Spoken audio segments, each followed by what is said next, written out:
Hey everybody, it's Bob with Bob's Bee Company of Southern Colorado. I've had some questions about setting up a hive, and so I thought I'd make a quick video. It's pretty simple. This will be, of course, what I use, which is 10 frame Langstroth.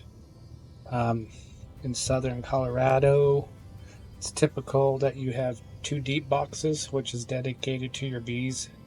After that, when you harvest your honey supers, you leave those two deeps, feed them some uh, 2-to-1 sugar water, and it helps them build up for the winter, get those deeps nice and heavy. So anyway, here we go. I have some equipment out. Of course, first with our Langstroths is your bottom board. I like solid, which is my personal preference. Screen bottom boards I tried. I think you have too much worrying as far as, do I need to open it, close, it's cold, it's hot. The bees are very good at regulating, so solids have worked out for me, less problems. So start with that, and then you start with your deeps. 10 frame deep Langstroth, and set that down. Your back and your sides will set flush on the bottom board, and here's your entrance. Going into fall and robbing season, you'll use an entrance reducer. I didn't think to grab one, but you've seen it. They have a small and a big opening. I like to start in fall, flipping it with that bigger opening. And what I do, as personal preference, is get a piece of 1-inch wood, and I can reduce the reducer a little bit so you're not going all the way to that small hole, but giving the bees enough less room to defend. And just with our weird weather, you can still get hot, cold, and that just, I mean, they're still busy. And then once we get into really cold, then those freezing nights, I give them the reducer to that small setting till we get back to spring, and just kind of reverse it. Once you see the bees start backing up in the spring, go to that bigger opening. When they start blocking that up, you take the reducer out. So next, of course, is the frames. Drawn frame is gold. I'm trying to get rain down, so I better hurry this up. Never destroy unless you know you've had a catastrophic event, as wax moth or something. If you don't have drawn comb, that's fine. This is a swarm box I actually use, so I try to give them a couple of drawn combs. And then foundation. If you're installing a package, what has worked well for me, you look for videos online, and I've got one on my channel actually. The package, I like to just open them up, you put the queen in and set a super on top. Just let the bees come out of there on their own. They'll come down to that queen, and next day shake out what's left.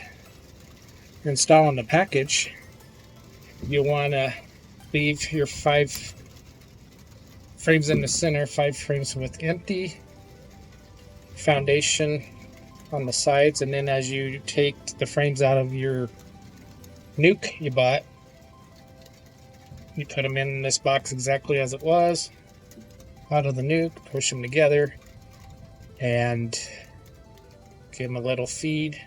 Once they're drawn up to 8 frames and you have 8 frames of bees, then put on your next deep,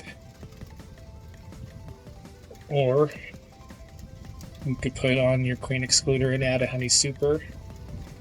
I'm not going to direct you on whether to run single brood chamber or double brood. The rule of thumb for Colorado is 2 deeps and then your honey supers. So say you've got this first box almost full of bees, they've got it all drawn out, 8 frames, you can look down there and see bees heavily on 8 frames, then you add your second deep, take your center comb, it's probably going to have some, the brood nest is going to have eggs, larvae, capped brood.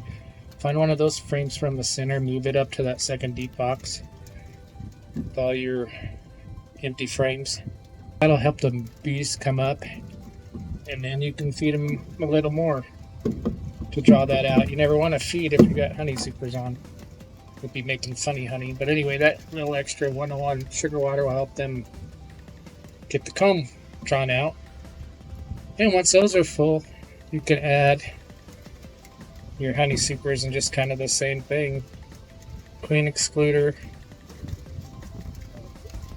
And depending on your colony, sometimes you can get by if you have two deeps without a queen excluder. I've had some colonies where the queen won't go up there, some where she will. You just have to eyeball that. Judge for yourself. I do believe it's nicer to run without the excluder if possible. So once your boxes are built, I like using wooden inner covers. Just helps keep them from drawing that extra burr comb up. You can search the internet for, there's different styles, plastic, reflectix. But for now, this is what I like. It's probably a little more expensive. Yeah. To top that off, we've done our top cover. I strap all my colonies down. It's probably overkill, but they've never had any issues.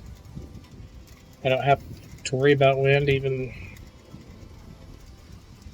when it's like it's getting out. You want something on there to at least keep that hive down. They'll propolize everything and it'll stick together well. I hope that helps.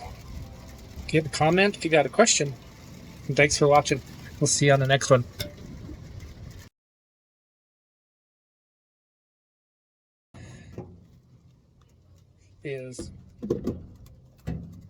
Ground frame is of